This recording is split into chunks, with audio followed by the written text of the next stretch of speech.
Hi friends, welcome to my channel. ఈరోజు మన topic ఏంటంటే అమ్మఒడికి సంబంధించిన 13,000 రూపాయలు అనేది ఈరోజు మధ్యాహ్నం 12 గంటలకు సీఎం జగన్మోహన్ రెడ్డి ఆ యొక్క విద్యార్థుల తరల బ్యాంక్ ఖాతాలకు జమ చేయబోతున్నారు. దానికి సంబంధించిన పూర్తి వివరాలు అనేది వీడియోలో అయితే తెలుసుకుందాం. వీడియోని అయితే స్కిప్ చేయకుండా చూడండి. వీడియోలోని ఇన్ఫర్మేషన్ నచ్చినట్లయితే ఒక లైక్ చేయండి. మీరు ఎన్ని లైక్స్ ఇస్తే నాకు అంత సపోర్టివ్గా ఉంటుంది. వీడియో కూడా ఎక్కువ మందికి రీచ్ అవ్వడం జరుగుతుంది. వీడియో యూస్ఫుల్ అనిపిస్తే ఛానల్ని సబ్స్క్రైబ్ చేసుకొని రెగ్యులర్గా అయితే ఫాలో అవ్వండి. ఇక లేట్ చేయకుండా టాపిక్లోకి వెళ్ళిపోదాము. సో ఏపీ రాష్ట్ర వ్యాప్తంగా అమ్మఒడికి సంబంధించిన 13,000 రూపాయలు అనేది ఈ రోజు మధ్యాహ్నం 12 గంటలకు సీఎం జగన్మోహన్ రెడ్డి ఆ యొక్క విద్యార్థుల తలలకైతే జమ చేయబోతున్నారు. 1వ తరగతి నుండి ఇంటర్మీడియట్ సెకండ్ ఇయర్ వరకు చదివే ప్రభుత్వ మరియు ప్రైవేటు పాఠశాలలోని విద్యార్థులకైతే కనుక ఈ యొక్క 13,000 రూపాయలు అయితే జమ చేయడం జరుగుతుంది.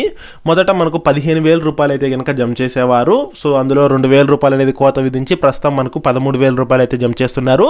సో ఈ రోజు అంటే కనుక మనకు జనవరి 5వ తేదీ మధ్యాహ్నం 12 గంటల పైన అయితే ఈ పథకానికి సంబంధించి నిధులు అయితే విడుదల చేస్తున్నారు.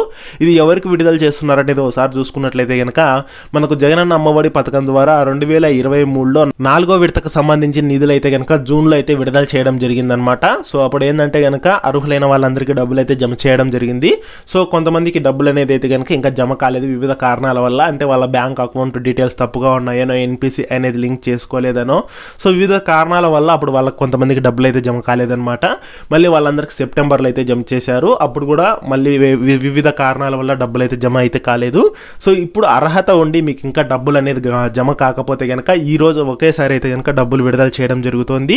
దాదాపుగా 40,616 మంది తల్లుల బ్యాంక్ ఖాతాల్లోకి 53,06,60,000 రూపాయల వరకు అయితే కనుక జమ చేయబోతున్నారనమాట. సో ఒకేసారి ఈ డబ్బులు అయితే జమ చేయడం జరుగుతుంది. అంటే 4వ విడతకు సంబంధించి మీకు అర్హత ఉండి ఇంకా డబ్బులు అనేది జమ కాకపోతే ఈ రోజు అంటే జనవరి 5వ తేదీ మధ్యాహ్నం 12 గంటల పైన అయితే కనుక ఈ పథకానికి సంబంధించి నిధులు విడుదల చేస్తున్నారు. ఒకసారి మీ బ్యాంక్ అకౌంట్స్ అయితే కనుక చెక్ చేసుకోండి. 3 నుంచి 5 రోజుల లోపు అయితే కనుక అందరి బ్యాంక్ ఖాతాల్లోకి అయితే జమ అయితే అవుతాయి. అది కూడా మీ డీటెయిల్స్ ఏదైనా కానీ తప్పుండి మీరు రెక్టిఫై చేయించుకున్నట్లయితే తప్పకుండా అయితే రావడం జరుగుతుందన్నమాట. సో అప్పుడు జమ కాని వాళ్ళందరికీ ఈ రోజు అయితే కనుక జమ చేయడం జరుగుతుంది. మధ్యాహ్నం 12 గంటల పైన మీ బ్యాంక్ అకౌంట్స్ అయితే కనుక ఒకసారి చెక్ చేసుకోండి. సో ఇది ఫ్రెండ్స్ ఈ వీడియోలోని ఇన్ఫర్మేషన్. వీడియో నచ్చినట్లయితే వీడియోని లైక్ చేసి షేర్ చేసి ఛానల్ని సబ్స్క్రైబ్ అయితే చేసుకోండి.